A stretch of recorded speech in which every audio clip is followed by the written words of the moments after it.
Unity CEO Riccitiello steps down effective immediately. Yep.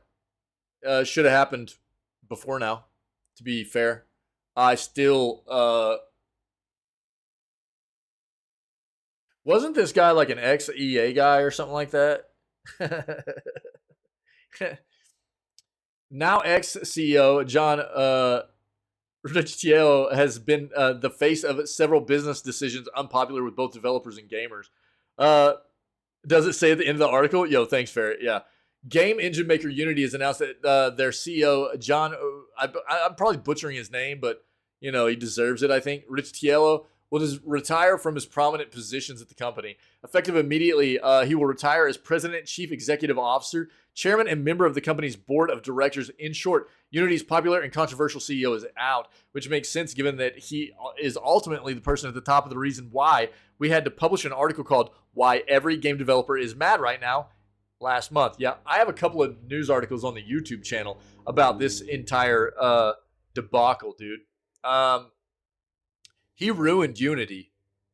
I don't think he's the only one behind this. Let's be fair. I don't think he's the only one behind this, but I think he was a big part of it, okay? His Unity unveiled confusing, controversial, and still very poorly explained pricing scheme changes. They've since been partially walked back. Unity has announced that James M. Whitehurst will take over as interim CEO. Whitehurst was formerly CEO at open source software company Red Hat from 2008 to 2020. Then a president at IBM until 2022. Red Hat, that's all Unix or Linux. That's Unix stuff, right? Red Hat? Isn't that what Red Hat is? Unix stuff? Ferret? Isn't that like the Linux? Is it Linux? Okay, yeah. It's supposed to be pretty good stuff, dude, Red Hat is, from what I know of it. I haven't dabbled in it. I've heard good things about Red Hat, though. Do you know much about it? Anybody? It's unclear what, if any, changes Riccitiello's ouster will have on Unity. In a press release, Whitehurst said that Unity is well positioned to continue enhancing its platform, strengthening its community of customers, developers, and partners, and focusing on its growth and profitability goals. Excuse me. The company also said that it doesn't expect changes to its expectations of profit in third quarter 2023. Unity has fired some 600 or more employees so far this year and closed half its offices.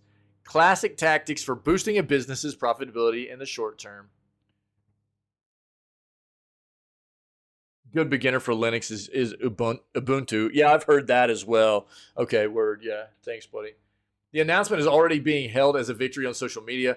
Pricing scheme is hardly Riccitiello's first controversy at Unity or in the game industry at large. He's a business figure quite disliked by many rank and file players and developers as the face and man taking the blame for a number of high-profile controversies over the years. That might be as simple as the firings above or the time last year that he called game developers flippin' idiots and was forced to publicly apologize. Wow.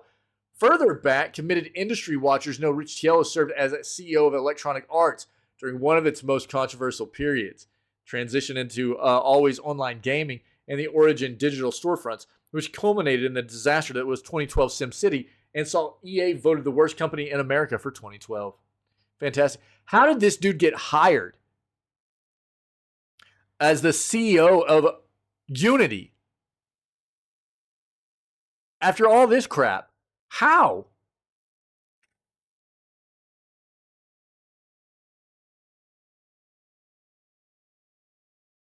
How does that happen?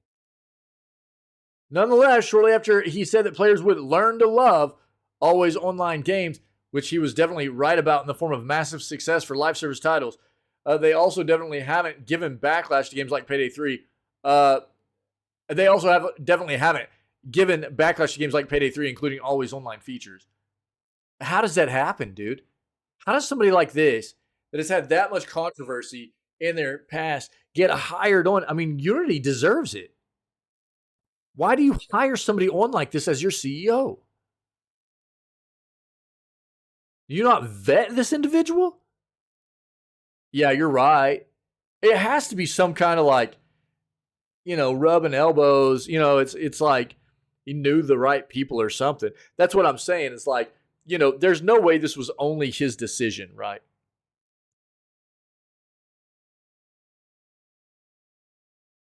He was in cahoots with some people up there. Yeah, the good old boy network, right, dude? Yeah, exactly. Yeah, they're in there rubbing each other's backs, and there's no way this dude is the only one at you know, the root of why these decisions were made. But he's taken the blunt of the blame for what happened here. That's why what I'm saying is there's definitely other people to blame um, in Unity. I still as a developer would not want to have anything to do with Unity, dude. No way. Mm-mm.